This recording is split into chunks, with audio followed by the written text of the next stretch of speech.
Well, we finally made it to April 30th, the last day of National Poetry Month.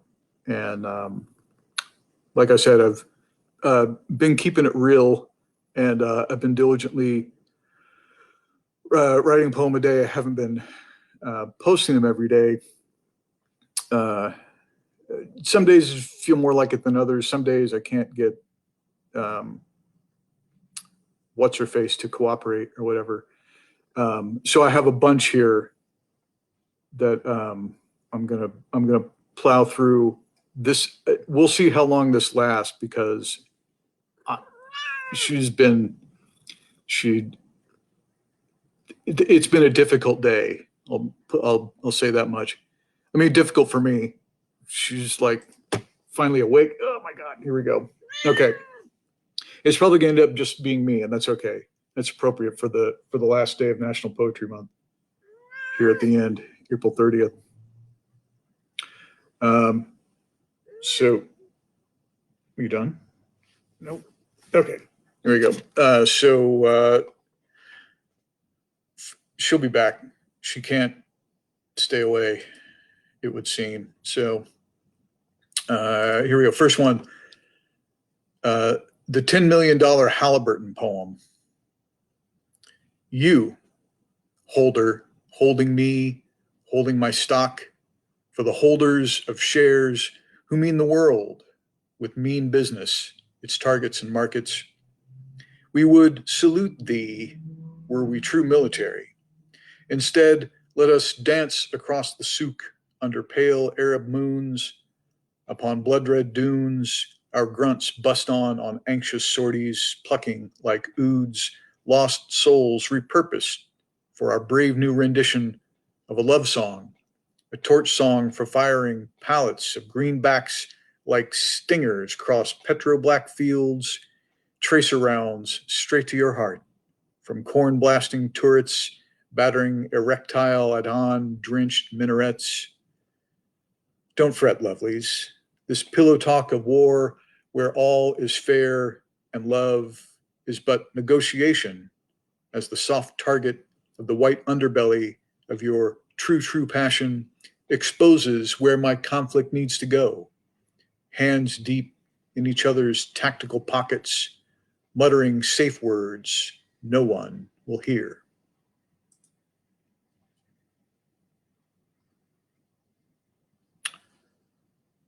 Reconnecting with an old flame. I admire your ability to turn revolution into a job in the desert with the good lighting and a grasp of calculated endangerment. An easy laugh with a terminal glottal catch is what I live to affect. Personalization sounds good. Behavioral conquest sounds good also, as long as I wear the nitrile glove. I admire your calm here at the end, a knowing cover for a freakout, luxuriating in the killing sun. Self-actualization and empowerment are great, but you have to tell everyone all the time. The moment you stop, you disappear. We could walk by a river, but don't. I was happy just being the most normal thing in the tombstone of your bio. I am nothing like those who warned you about me cautioned, which is why I said you should definitely believe them. Turning all the yous into collective we's, the secret is to never use I, so you're never telling on yourself. Somewhere, some uneasy laugh hints at a touched topic only ever discussed once or twice, and that with trusted friends who would never dare speak of it, or better yet, forget. What youth workshops old age reveals the magic trick. The coin was never behind the ear. I won't apologize for this one time. I use it to get back under your skin, and apologize in advance for the next. Apology, a sure sign of maturity, along with a smooth demeanor in the face of tragedy and strife. The river comes out of the ground and does not disappear so much as transform into, oh, wondrous ocean of metaphor. I liked us in the spring. two curious strangers aware we didn't know a thing.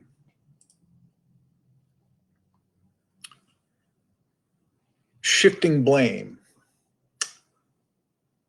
The ants make their way into my kitchen sink on the ivy growing around the pipes under the house. Disoriented scouts searching for a morsel or a place to build a new nest, I pinch them one by one and throw them into dirty dishwater. Not a bug problem or a food left out problem, a who's in charge issue.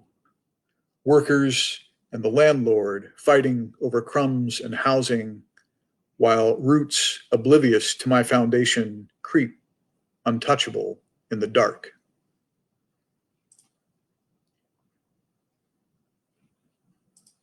How are we doing? Is everything, everything? Hey. Well, kind of, hey. I mean, I don't know where she is. She's abandoned me.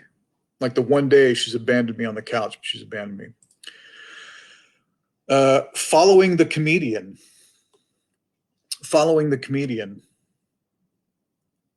He was funny with an edge. How we hide the damage. The crowd grew solemn, forks on dessert plates. I took the mic, podium, my shield and protector. Extract from my coat, charcoal, goodwill, cashmere, an occasional poem, POV of roadies. I have come to bring a lot of formal jesting, the room down to stodgy. Coughs stifle sighs. The inevitable reaction, how do I know this is good? Crossed arms, uncertain mouths. You do not match the profile pic. A dozen left, $100 a plate to get in.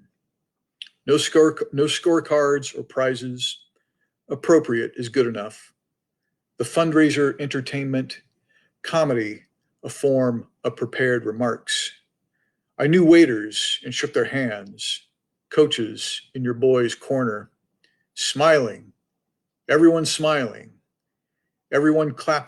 it's over.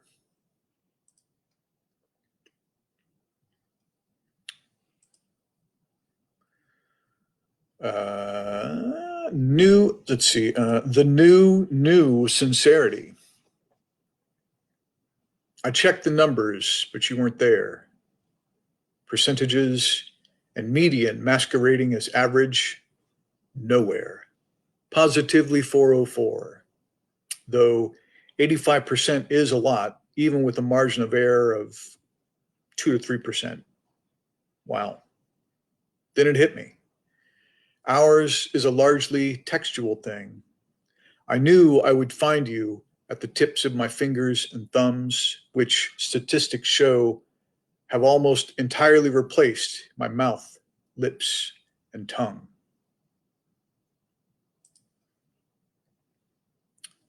Built this. Mud-loved, horse-drunk, flower name, jarred pot, jigger of much, something's scientific name, Pigeon Hill clutch clatter, horse laugh, windowsill, city glyphs mark water veins, light leaving. Magnesium.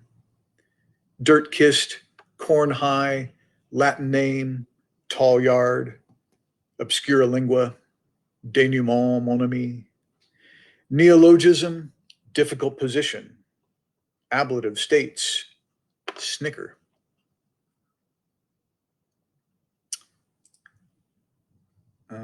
Three more, if you're wondering. Classic. Every film and cartoon I watched as a kid, too young to get into a theater alone, was heavily edited for network television. The ceaseless blasting of Daffy Duck's face-off remained, but the bull never exploded. The suicide bear only aired once that I saw. All the light T&A commercial broken, and cussing badly dubbed because you couldn't say fuck and 6 other things. Sex was always off screen. Phoebe Cates out of the pool never happened from the neck down. James Bond was merely salacious, like Pepe Le Pew. The girl in the after school special who had sex for money learned a valuable lesson and went home, unlike rings busted on the news. Even The Omen on Sunday night left the unavoidable train sandwich to the imagination, frames excised to fit the primetime slot. Layers of mediated experience flayed apart by letterbox director's cuts, smearing screens in undiluted gore when I thought I'd seen it all. Taxi Driver, 4 p.m. on Saturday afternoon, minus the slow dance with her pimp. Apocalypse Now, whittled down to 2.5 hours. Warner Brothers witch doctors with nose bones stayed, but enough violence cut to make Bugs Bunny less cruel or cool. My imagination was rated R, protected from the unreality of art, while the news filled the margins with a curated narrative and enough space for a word from our sponsors.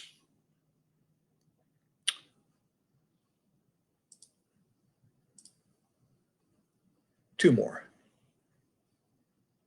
How's everybody doing there? Oh, good. Two more.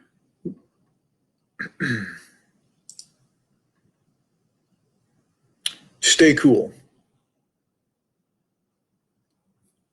Impatient ice melting, cracking, disarmed by intervals, already doing the next thing. And then my last one for this 2020 lockdown, quarantined, COVID-19, whatever, National Poetry Month.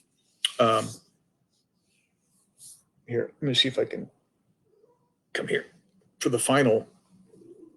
Be here with me at the end. I know this is not going to end well. It'll be fine. It'll be fine. You like to listen to me read. Better? There we go. Maybe. Okay. This is called The Bottle in the there we go. Yeah, just stay back there.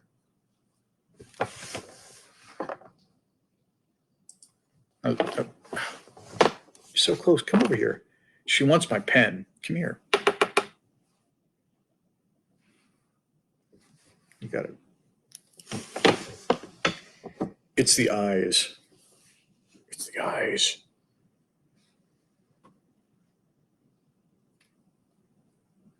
No, you can't. You don't have thumbs. You can't hold it. All right. Let's end this madness. Last one. I don't think this needs an introduction. There've been a bajillion poems about this thing, so you'll get it. You'll figure it out. You're a very smart audience. This is called The Bottle in the Cosmic Ocean. The bottle in the cosmic ocean. In our vast language of signs, hoary old saws lost in translation rattle around deep edges of the heliosphere. Naked, waving hello, goodbye, commentary on wildflowers, snatches of Bach and Chuck Berry. Miraculously, it's intentionless birdsong the needle drops on first, scratching over bloviating human highs from stern heads of state, emissaries operating at odd frequencies. The birds make sense, and the listener focused on the far-flung message buried deep on side 2. We adapted to this, whether we survived or not, is what they say between sweetness sung so hard it sounds like a worried come on to ears that parse the further warning. They are coming, working, playing, laughing, crying, millennia from now, still talking, telling everything about themselves in long waves of endless celestial static. Will the intelligence we hope to reach already know our deepest fears? The loneliness of a planet teeming with life we barely understand? Will they tolerate us politely?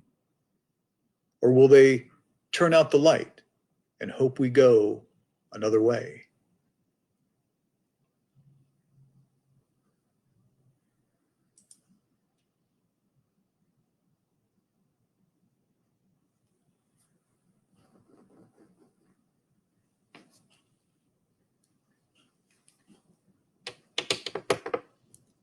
Psst, psst, psst. Come here.